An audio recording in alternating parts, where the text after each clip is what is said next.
Por consequência, se o planeta Júpiter, durante sua aproximação astronômica, projeta boa influência magnética sobre a Terra, porque a sua humanidade, a humanidade jupiteriana, vibra emoções e pensamentos de elevado padrão moral, é evidente que os jupiterianos, em sentido contrário, hão de sofrer um impacto violento da carga desagradável emitida pelos recalques mentais dos 3 bilhões de terrícolas. Salve, meus irmãos, paz e luz, paz e amor. Eu sou seu radialista Aroni. Vocês estão sintonizados com a RAM. Apostos para darmos continuidade ao livro que estamos lendo. Estamos estudando O Sublime Peregrino, do mestre Ramatiz, psicografado pelo médium Hercílio Mães. Beleza? Estamos no capítulo 4, Considerações sobre o Grande Plano e o Calendário Sideral. Pergunta: será possível esclarecer-nos com algum exemplo objetivo quanto a esse calendário sideral com que os diretores do nosso sistema disciplinam os principais eventos dos orbes, tal como a descida de Jesus e a sua missão sacrificial?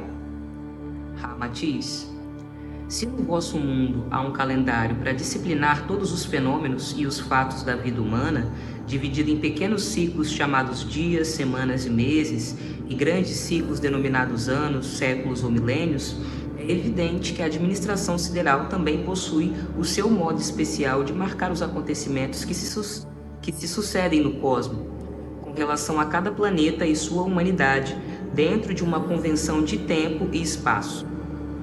Tempo e espaço entre aspas.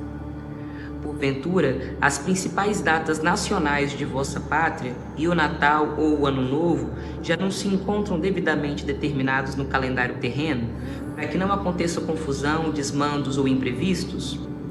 Se não for esse calendário, como atenderíeis, sem perturbações, as vossas relações sociais, especulações comerciais, porfias esportivas, obrigações religiosas, intercâmbios turísticos, regozijos artísticos, congressos científicos, nascimentos natalícios, esponsais e até o culto fúnebre da morte?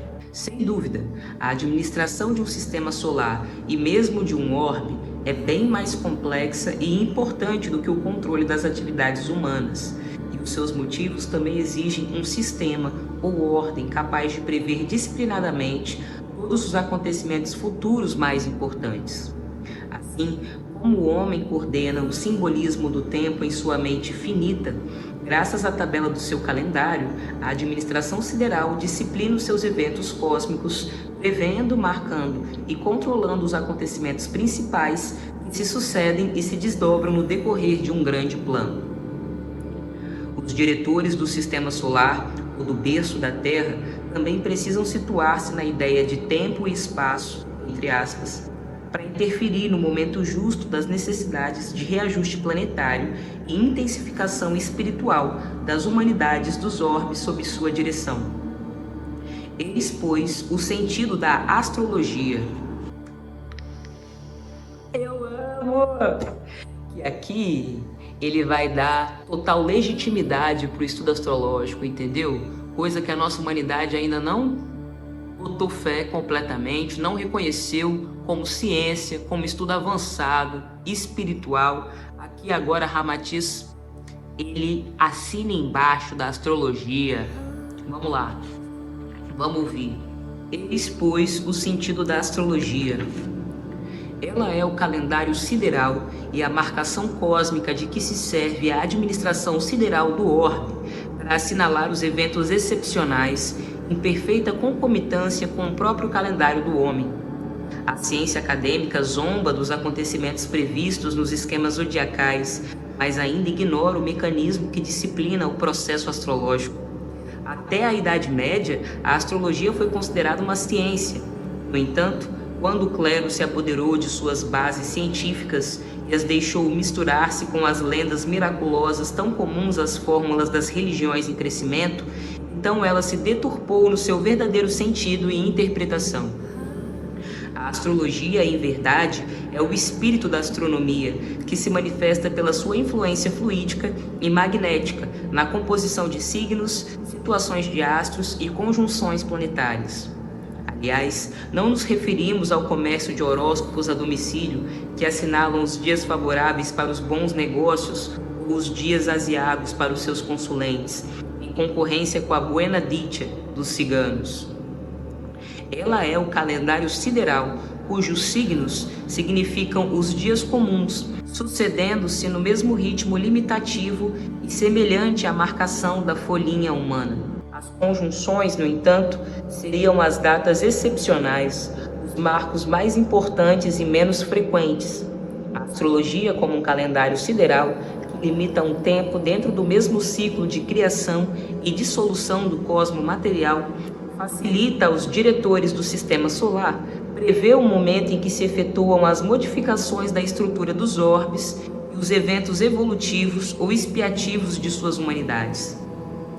Por isso, os ocultistas, yogis e os astrólogos orientais conhecem que o tempo exato de um Manvantara, ou grande plano, do calendário sideral, compreende exatamente 4.320 bilhões de anos terrestres, em processo disciplinado em torno da Terra pela sucessão de signos e de conjunções astrológicas.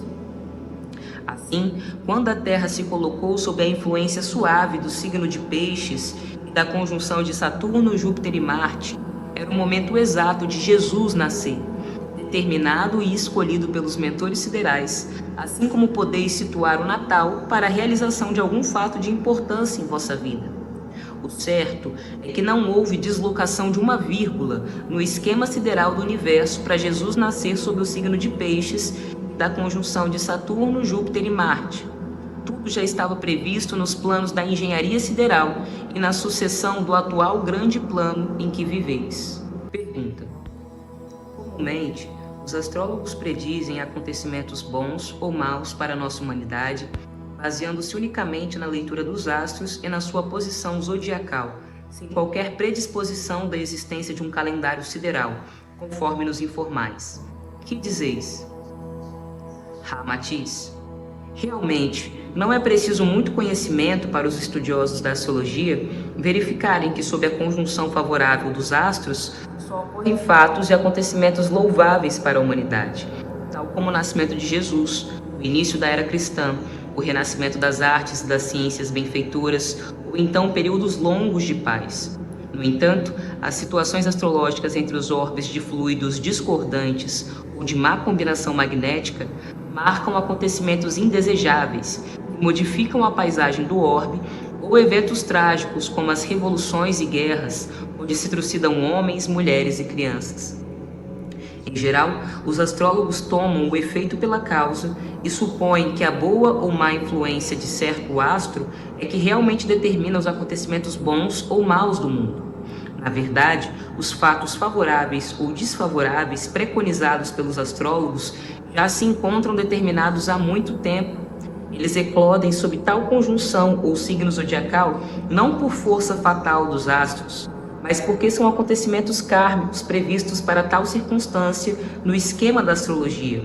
Em verdade, os diretores siderais fixam os acontecimentos bons em concomitância com as conjunções ou presenças planetárias de boa influência, assim como os fatos trágicos se sucedem marcados pelas combinações astrológicas de má influência. Resta então aos estudiosos perscrutarem as posições zodiacais e, tanto quanto lhes for de sucesso o dom intuitivo, preverem aquilo que já está delineado por força do progresso e do destino espiritual dos homens. Na sucessão desse calendário sideral, os momentos ou dias bons alternam-se com os dias aziagos, tal qual os domingos, dias santos e feriados são dias agradáveis para passeios, divertimentos, excursões ou visitações. E o ano bissexto ou o dia 13 de sexta-feira fazem com que os mais supersticiosos evitem casamentos, mudanças, inícios de negócios ou comemorações. Pergunta: como poderíamos entender que do campo magnético ou astrológico produzido pela conjunção de Saturno, Júpiter e Marte tivesse resultado uma influência favorável ao nascimento de Jesus na Terra?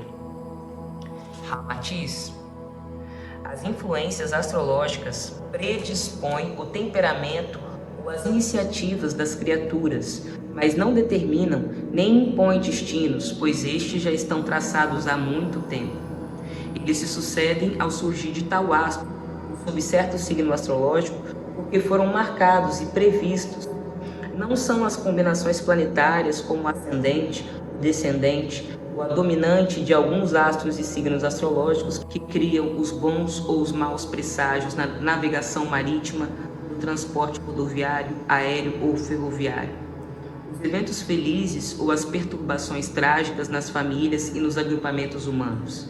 Eles só marcam e predispõem os acontecimentos de há muito tempo já delineados sob a disciplina da lei do karma. Não é a visita de tal ou qual astro ou o efeito de certa conjunção planetária que desata os fatos indesejáveis, mas é a imperícia, imprudência, estultícia ou embriaguez dos dirigentes dos veículos terrestres, marítimos ou aéreos, quase sempre os responsáveis por isso. Aliás, embora os acontecimentos trágicos vos pareçam ocasionais ou imprevistos, eles podem ter sido traçados pela administração sideral devido a uma coincidência kármica. Então ali se escolhem e se agrupam justamente criaturas cuja ficha moral as condiciona a um determinado fato, ocorrência ou acidente de resgate coletivo, ensejando-lhes a liquidação dos débitos das existências passadas. Sob qualquer aspecto planetário de boa ou má influência astrológica, Jesus sempre revelaria o mesmo caráter impoluto e a mesma capacidade de renúncia aos bens da vida humana, porquanto essas qualidades eram próprias de sua alma evoluída e não das interferências benfeitoras de signos e astros. Portanto, a conjunção planetária de Saturno, Júpiter e Marte, posada sob o suave signo de Peixes, já foi escolhida e prevista no calendário sideral para o advento de Jesus. A boa influência astrológica pela presença de um fluido sedativo e simpático seria então um estímulo ou um convite para despertar os melhores sentimentos da humanidade terrena. Enfim, foi um feliz evento astrológico que catalisou sentimentos amorosos e pensamentos mais ternos e pacíficos nos homens, criando-lhes uma predisposição salutar para o melhor êxito da era cristã. Naquela época, em torno do orbe terráqueo, expandiu-se um magnetismo de natureza superior que ativou as boas ações nas criaturas eletivas para isso. Os espíritas e os ocultistas sabem que a vida é resultante do potencial de forças manifestas do mundo oculto para o exterior. A matéria compacta para os sentidos humanos é somente um aglomerado de elementos invisíveis, como as moléculas e os átomos, os quais ainda se subdividem em elétrons, pósitrons, radiações, ondas, nêutrons, mesons, prótons, etc. Há bilhões e bilhões de átomos numa simples gota d'água, pois se ela fosse ampliada até ficar do tamanho da Terra, cada um dos seus átomos não seria maior do que uma bola de futebol. Atualmente, os cientistas mais capacitados já admitem a existência de campos mentais, formados de energia distinta e superior e dotada de impulsos inteligentes. Aquilo que os velhos hindus há milênios explicavam nos seus compêndios esotéricos sobre a imortalidade da mente após a desintegração do corpo carnal, os cientistas modernos já aceitam como evidente, afirmando que o campo mental do homem sobrevive. Em consequência, os planetas, quando tomam determinadas posições nos signos astrológicos, constituem-se em verdadeiros condensadores de forças ocultas que se atritam, incorporam-se, elevam-se, expluem-se e arremessam-se em seu potencial para todos os sentidos e direções. Obviamente, a humanidade de um orbe físico sofre na sua contextura etérica, astral e mental a ação de uma carga semelhante que for emitida pela humanidade do mundo que lhe está mais próximo. E conforme seja o estado espiritual dos habitantes desse orbe mais próximo, é evidente que também se poderá acusar os seus bons ou maus estímulos magnéticos.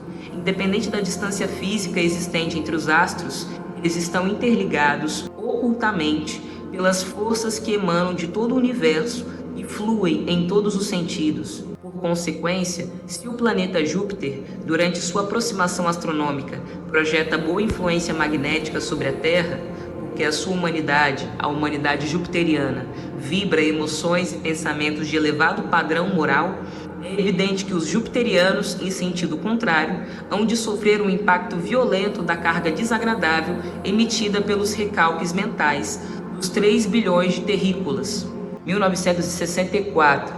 A primeira edição do livro havia 3 bilhões de terrícolas, de humanidade terrena.